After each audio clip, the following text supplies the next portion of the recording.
आप कह सकते हो कि अगर हम और बात करते हैं आगे तो कह सकते हो all organisms are made up of cells. सारे ऑर्गेनिज्म किसके बने होते हैं? तो सेल के ही बने होते हैं। ठीक है। Function function of body is sum total function. किसका है? तो sum total function of cells है, यानी जितना भी बॉडी वर्क कर रहा है वो सम टोटल ऑफ सेल्स ही है। इसके बाद अगर हम बात करते हैं weight of body is sum total weight of cells हो जाता है। और भी बात होती है कि बॉडी ऑफ ऑर्गेनिज्म यानी अदर प्लांट और एनिमल सेल का बना हुआ है या सेल के प्रोडक्ट का बना हुआ है, तो ये सारी बातें हो जाती है। इसको आप ध्यान से समझेंगे, रिमेंबर करेंगे। अब क्या है कि आगे क्या होता है तो ध्यान देना है। अगर बुक के अनुसार से देखें एनसीईआरटी में तो ऐसा लिखा गया है 1940s के समय क्या हुआ, एक्चुअल डेट में बता देता हूँ। 1931 टू 1932 तक इस समय क्या हुआ, इलेक्ट्रॉन माइक्रोस्कोप डिस्कवर हुआ। इन्वेंशन हो गया इलेक्ट्रॉन माइक्रोस्कोप। इलेक्ट्रॉन माइक्रोस्कोप किसने इन्वेंटेड किया? Invented by two scientist. एक का नाम है एम नॉल एंड एक का नाम है ई रस्का। इसने इसको इन्वेंट किया। तो इन्वेंशन हुआ, उसके बाद क्या होता है और डिटेल स्ट्रक्चर हम समझते हैं, डिटेल स्ट्रक्चर समझते हैं। तो याद रखना है एक वर्ड आता है अल्ट्रा स्ट्रक्चर। अभी अल्ट्रा स्ट्रक्चर क्या है? अल्ट्रा स्ट्रक्चर क्या है? तो अल्ट्रा स्ट्रक्चर की अगर बात करेंगे तो क्या होता है, image seen under electron microscope. Electron microscope के अंदर में जिस इमेज को देखते हैं वो इमेज क्या होता है, काफी इमेज अच्छा दिखता है, यानी कह सकते हो क्लियर व्यू दिखता है, डिटेल दिखता है। तो इसलिए उस स्ट्रक्चर को कहते क्या है, अल्ट्रा स्ट्रक्चर बोलते हैं। फिर क्या हुआ, डिटेल स्टडी के लिए जो हमने सेल को किया हुआ है उसको 3 पार्ट में डिवाइड कर दिया सेल को। कौन कौन? तो एक बना दिया सेल मेम्ब्रेन, यानी बाहरी लेयर की बात कर दी गई। दूसरा जो बताया वो है साइटोप्लाज्म का एरिया बता दिया गया। और तीसरा जो चीज आपको बताया गया है वो है न्यूक्लियस। ठीक है, आ रही बात समझ में? चलिए अगर हम बात करते हैं अब आगे सेल मेम्ब्रेन की। सेल मेम्ब्रेन की अगर बात करते हैं तो क्या होता है, in case of the animal cell क्या है ये, तो ऑटरमोस्ट लेयर है ना। एनिमल के लिए क्या है, ऑटरमोस्ट लेयर एनिमल सेल के लिए है। ठीक है। अब यहाँ पे एक बात और बता सकते हैं कि जो सेल मेम्ब्रेन है वो कैसा होता है, तो सेलेक्टिवली परमिएबल होता है। सेलेक्टिवली क्या है, परमिएबल है। वाई सेलेक्टिवली परमिएबल इसलिए है क्योंकि ये सम ऑफ द सब्सटेंस को सेल के अंदर आने देता है और सब्सटेंस को सेल के बाहर जाने देता है, यानी सेलेक्टिव सब्सटेंस को, मतलब किसी को भी अंदर बाहर नहीं जाने देगा, बल्कि जो सेलेक्टिव सब्सटेंस है उसी को सेल के अंदर आने देता है और बाहर जाने देता है, इसलिए इसको कहते हैं सेलेक्टिवली परमिएबल मेम्ब्रेन बोलते हैं। सेलेक्टिवली परमिएबल मेम्ब्रेन हो गया ये। ठीक है। दूसरी बात है कि कैसा होता है, तो ये फ्लेक्सिबल होता है ना, फ्लेक्सिबल होता है। ठीक है। इसके बाद सॉफ्ट होता है और ये लिविंग मेम्ब्रेन है ना, लिविंग मेम्ब्रेन है। अगर इसकी हम बात करेंगे तो ये बना किस चीज का होता है, तो इसमें होता है प्रोटीन है ना, लिपिड्स भी होते हैं जो खास करके फॉस्फोलिपिड्स फॉर्म में होते हैं, और होता क्या है, सम ऑफ द कार्बोहाइड्रेट भी कंटेन करता है, स्मॉल अमाउंट में कार्बोहाइड्रेट भी कंटेन करते हैं, ये सारी चीजें होती है। अब बात करते हैं अगर प्रोटीन का, लिपिड का या कार्बोहाइड्रेट का, तो प्रोटीन का अमाउंट जो है वो ज़्यादा से ज़्यादा क्या होता है, 52% होता है according to the NCERT book के बेसिस पर देखें तो। और लिपिड का जो कंटेंट होता है वो लगभग कितना होता है, तो ये लगभग होगा कितना, तो 40% जो है वो लिपिड्स प्रेजेंट होता है और लगभग 5 to 8% जो है वो कार्बोहाइड्रेट प्रेजेंट होता है। ये ध्यान देना है जरा सा। इसके बाद जो सेल मेम्ब्रेन है उसमें प्रोटीन का लेयर क्या है, तो सेल मेम्ब्रेन को अगर थोड़ा सा देखेंगे तो इसमें किस तरह से 4 लेयर मिल जाते हैं, जो कि ऊपर भी प्रोटीन का लेयर है, नीचे भी प्रोटीन का लेयर है और बीच में क्या रहता है, लिपिड का लेयर रहता है। यानी अरेंजमेंट जो होता है वो PLLP के फॉर्म में रहता है। ठीक है, PLLP के फॉर्म में रहता है। और thickness of a biological membrane, जो मोटाई होती है सेल मेम्ब्रेन की, वो लगभग होता है लगभग, यानी वैरी करता है, ये वैरी करेगा लगभग 50 to 100, है ना, 50 to 111 एंगस्ट्रॉम तक रहता है। 50 to 111 एंगस्ट्रॉम तक ये रह सकता है, कह सकते हो आप इसको। ठीक है, ये ध्यान देने की जरूरत है। और इस पे कई जो साइंटिस्ट है उसने जो सेल मेम्ब्रेन है उसका मॉडल भी दिया हुआ है, तो मॉडल को हम यहाँ पे नहीं करेंगे, हालांकि कुछ मॉडल की बात यहाँ पे मैं करूंगा। तो ध्यान देते हैं सेल मेम्ब्रेन में, है ना, सेल मेम्ब्रेन में क्या है, एक मॉडल है फ्लूइड मोजाइक मॉडल, याद रखना है, ज्यादा ध्यान देना नहीं इस पे, है फ्लूइड मोजाइक मॉडल, जो काफी वेरीफाइड मॉडल है, एक्सेप्टेड मॉडल है। और ये दिया हुआ था सिंगर एंड निकोलसन, दो साइंटिस्ट हैं, सिंगर एंड निकोलसन ने ये दिया हुआ है। ठीक है, 1972 में दिया हुआ ये मॉडल, 1972 में मॉडल दिया हुआ, सिंगर एंड निकोलसन ने फ्लूइड मोजाइक मॉडल दिया हुआ है। इसके बाद अगर कुछ फंक्शन की बात करेंगे तो सेल मेम्ब्रेन क्या करता है, डेफिनिट शेप प्रोवाइड करता है, डेफिनिट शेप देता है, किसको, सेल को देता है। ये बैरियर है किसके बीच में, तो एक्सटर्नल इन्वायरमेंट और इंटरनल इन्वायरमेंट के बीच में बैरियर का काम कर रहा है। इसके बाद क्या कर रहा है, तो ये सेलेक्टिव सब्सटेंस को अंदर और बाहर आने देता है, सेलेक्टिव सब्सटेंस का क्या होगा, मूवमेंट होगा, ये बात हो जाती है। ठीक है, ये ध्यान देने की जरूरत है, सेलेक्टिव सब्सटेंस का मूवमेंट हो जाता है। इसके बाद कह सकते हैं कि ये फॉर्म करता है ना, फॉर्म करता है, जैसे विली है, या कह सकते हो कि सीलिया है ना, सीलिया है या फ्लैजला है, इस तरह का जो फॉर्मेशन है वो किससे होता है, तो वो सेल मेम्ब्रेन से ही होता है। इसके बाद सेल मेम्ब्रेन जो है वो पार्टिसिपेट करता है किसमें, ट्रांसपोर्ट ऑफ द मटेरियल में। अब ट्रांसपोर्ट ऑफ मटेरियल किस तरह से होता है उसकी बात मैं थोड़ा सा करता हूँ। अगर हम ट्रांसपोर्ट ऑफ मटेरियल की बात करेंगे तो ट्रांसपोर्ट बेसिकली होता है दो तरीके से, एक होता है आपका जो है पैसिव ट्रांसपोर्ट में क्या जनरली क्या होता है, तो not need of energy, passive transport में एनर्जी का इस्तेमाल नहीं होगा। और पैसिव ट्रांसपोर्ट बेसिकली दो तरीके का होगा, एक होता है डिफ्यूजन होगा। ठीक है, तो अगर हम डिफ्यूजन की बात करेंगे तो मूवमेंट ऑफ मटेरियल, चाहे तो वो सॉलिड हो, लिक्विड हो, गैस हो, तो मूवमेंट ऑफ मटेरियल क्या होता है, from higher concentration to lower concentration. यानी कह सकते हैं कि हायर कॉन्सेंट्रेशन से मटेरियल किधर की ओर मूव करता है, लोअर कॉन्सेंट्रेशन की ओर मूव करता है। ठीक है, और अगर दूसरी बात अगर हम करते हैं यहाँ पे, तो इसमें हमको मिलता है क्या है, ऑस्मोसिस मिल जाता है। तो अगर ऑस्मोसिस की बात करोगे तो इसमें भी क्या होता है, higher concentration to lower concentration नहीं मूव करता है, लेकिन क्या है, तो मूवमेंट किसका होता है, वाटर का होता है। और किसके बीच में होता है, तो टू डिफरेंट सॉल्यूशन के बीच में होता है ना, टू डिफरेंट सॉल्यूशन के बीच में होता है।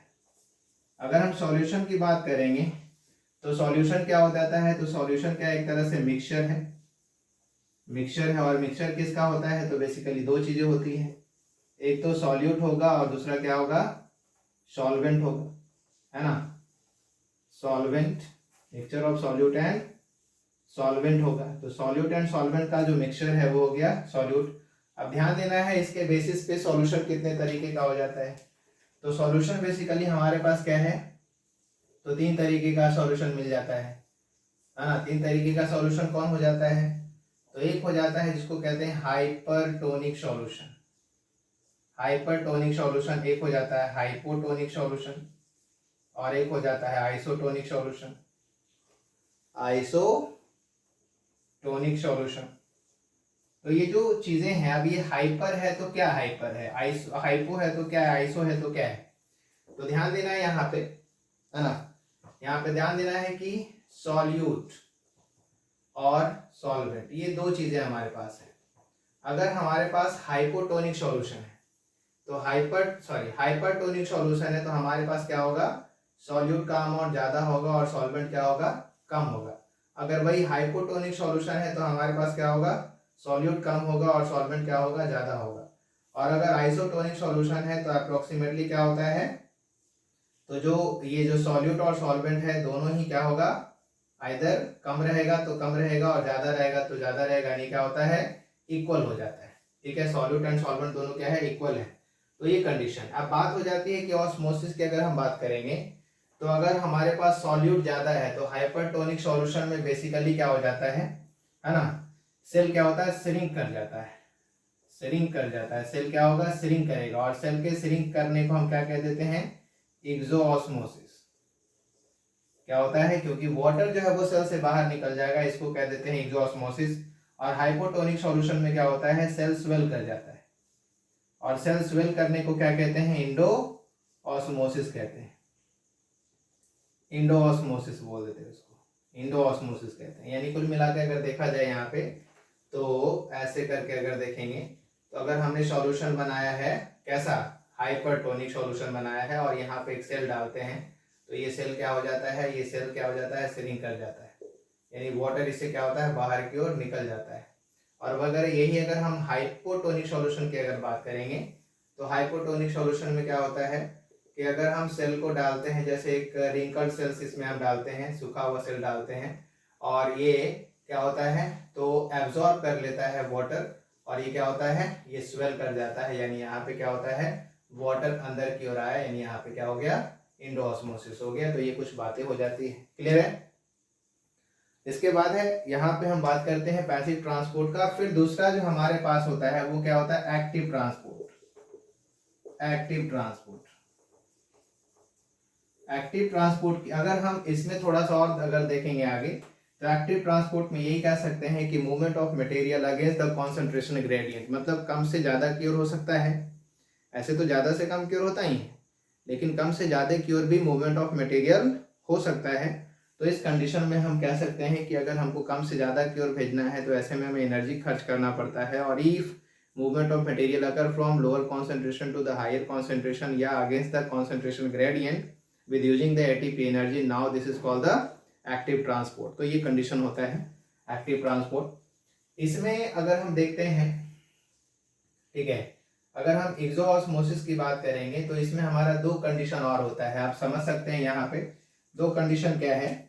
In case of the plant cell, in case of the plant cell क्या होता है, प्लाज्मोलाइसिस, प्लाज्मोलाइसिस होता है। अब ये प्लाज्मोलाइसिस क्या है ना, इस प्लाज्मोलाइसिस को कैसे समझेंगे, ध्यान देंगे। प्लाज्मोलाइसिस क्या है, इफ बी प्लेस्ड, अगर हम हाइपरटोनिक सॉल्यूशन में डाल रहे हैं और प्लांट सेल है, ठीक है, प्लांट सेल है, तो प्लांट सेल का जो प्लांट सेल का ये जो साइटोप्लाज्म है along with the cell membrane है, वो क्या होता है, away from the cell wall जो है वो श्रिंक करने लगता है।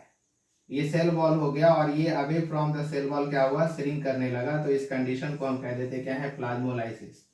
यही अगर हम हाइपरटोनिक सॉल्यूशन में अगर हम एनिमल सेल को डालते हैं तो एनिमल सेल क्या होता है, ये ऑल साइड से क्या होता है, श्रिंक करने लगता है और रिंकल्ड अपीयरेंस देता है। तो ऑल साइड से जो रिंकल्ड अपीयरेंस दे रहा है श्रिंक करके, now this is called the crenation. इसको कहते क्या है, क्रीनेशन बोलते हैं। अगर आपसे कोई पूछा जाए कि जो अमीबा है वो फूड कैसे ऑब्टेन करता है तो उसका एक मेथड है which is called the endocytosis, उसको आप कह सकते हो, ठीक है। क्वेश्चन डील करने के लिए आप इसको इस्तेमाल। चलिए अब हम बात करेंगे सेल वॉल की। तो सेल वॉल की अगर हम बात करेंगे तो सेल वॉल क्या है, तो किस में मिलता है, तो ये बेसिकली आपको मिलता है प्लांट सेल में, है ना, प्लांट सेल में आपको मिलता है। और प्लांट सेल में जो सेल वॉल है वो बना होता है किसका, बेसिकली सेल्यूलोज का सेल वॉल बना होगा, है ना, ज्यादातर उसमें सेल्यूलोज रहता है। इसके बाद जो सेल वॉल है वो बैक्टीरिया में मिलेगा, और जो बैक्टीरिया सेल वॉल है वो बना होता है किसका, पेप्टाइडोग्लाइकॉन का, पेप्टाइडोग्लाइकॉन, पेप्टाइडोग्लाइकॉन का बना रहता है। और एक जो है ये फंगी में आपको मिलेगा, तो फंगी में जो है वो किसका बना रहता है, काइटिन का बना हुआ रहता है, इसका ध्यान देना है, काइटिन का बना रहेगा। अगर एल्गी की बात करेंगे तो एल्गी का जो है उसमें आपको सेल्यूलोज भी मिलता है, मैनन्स या मैनोज भी मिलता है, मैनन्स या मैनोज भी मिलता है, ठीक है। इसमें आपको बहुत सारी चीज़ें और हो सकती हैं, अलग अलग तरह के फंगी, अलग अलग तरह के एल्गी में अलग अलग होगा। तो बेसिकली ध्यान देना है कि अगर ऐसा आए तो एल्गी में भी ज़्यादातर क्या है, सेलुलोज को लगाएंगे। और ये वाटर मोस्ट है, लेयर है, सिर्फ और सिर्फ प्लांट में मिल रहा है, बैक्टीरिया में मिल रहा है, एल्गी में मिल रहा है और फंगी में मिल रहा है, ये खास ध्यान देना है। और बातें यहाँ पे है कि जो सेल वॉल है वो क्या होता है, नॉट सेलेक्टिव, वो सेलेक्टिवली परमिएबल नहीं होता है, बल्कि वो पूरी तरह से परमिएबल होता है, वो मटेरियल को आसपास होने आसानी से दे देता है, इस बात का ध्यान रखना, यानी वो पूरी तरह से परमिएबल होता है। सेल वॉल क्या होगा, अभी हम बात करने वाले हैं साइटोप्लाज्म की। तो साइटोप्लाज्म एक्चुअली है क्या, अगर हम किसी सेल का एक ऐसे ही बना रहे हैं तो सेल का ये हो गया सेल मेम्ब्रेन, और सेल के बीच में क्या है, तो ये एक तरह से बन गया न्यूक्लियस बन गया, और न्यूक्लियस और सेल मेम्ब्रेन के बीच में ये जो बड़ा सा एरिया है जहाँ पे इस तरह का डॉट लाइन के जैसा दर्शाया जाता है, यानी एक फ्लूइड के रूप में इसको बताया जाता है। ये जो फ्लूइड है दिस इज द साइटोप्लाज्म, है ना, दिस इज द साइटोप्लाज्म। अगर साइटोप्लाज्म की बात करेंगे तो इस साइटोप्लाज्म में भी लगभग 80% जो है वो वाटर कंटेंट ही होता है, जो सस्पेंशन मीडियम मेंटेन करता है। इसके अंदर केमिकल कंपोनेंट की बात करेंगे तो प्रोटीन है, लिपिड है, कार्बोहाइड्रेट है, विटामिन है, मिनरल्स है ना, बहुत तरह के अदर और भी सब्सटेंसेस में कंटेन कर रहा है, ठीक है। तो एक तरह से कहोगे कि ये सेल के लिए क्या हो गया है, वर्क प्लेस हो गया है, ठीक है। हालांकि साइटोप्लाज्म भी जो है एक जैसा नहीं होगा, बल्कि अगर हम देखेंगे साइटोप्लाज्म को तो किनारे में थोड़ा सा क्या होता है, डेंस होता है, और डेंस जो साइटोप्लाज्म है किनारे में, इसको हम लोग कह देते हैं क्या है, तो एक्टोप्लाज्म कह देते हैं।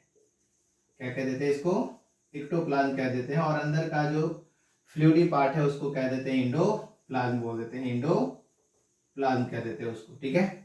अब ध्यान देना है स्पेशली जो साइटोप्लाज्म है, ठीक है, साइटोप्लाज्म में बहुत सारे क्या कंटेन करते हैं, सेल ऑर्गेनल कंटेन करते हैं, सेल ऑर्गेनल। इस तरह से जैसे मान लो कि हम यहाँ पे बना रहे हैं इस तरह का स्ट्रक्चर, है ना, तो इस तरह से बहुत सारे सेल ऑर्गेनल इसके अंदर कंटेन करते हैं, यानी एक्चुअली में कह सकते हो कि ये ऐसा एरिया है जहाँ पे सेल ऑर्गेनल कंटेन करते हैं जो एक्चुअली काम करता है। तो कौन कौन से सेल ऑर्गेनल है, उन सेल ऑर्गेनल की थोड़ी हम बात कर लेंगे, समझेंगे थोड़ा सा यहाँ पे, ठीक है।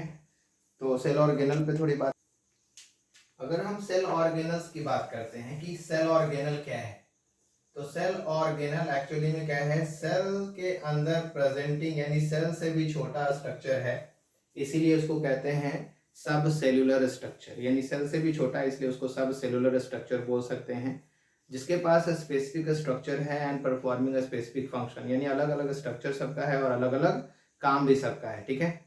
तो अगर हम बात करते हैं तो ऑर्गन ऑफ द सेल कह सकते हो उसको, या ऑर्गेनॉइड भी उसको कह सकते हैं आप। इवन आपको मैं बता दूं कि जो सेल ऑर्गेनल है उसके पास ये एबिलिटी है कि दे वर्क, है ना, they work outside the cell as inside the cell, मतलब जैसे वो सेल के अंदर वर्क करता है उसी तरह सेल के बाहर वर्क करेगा, if we provide similar condition that inside the cell, जिस तरह से सेल के अंदर कंडीशन है वैसा अगर बाहर मिले तो वो काम करेगा।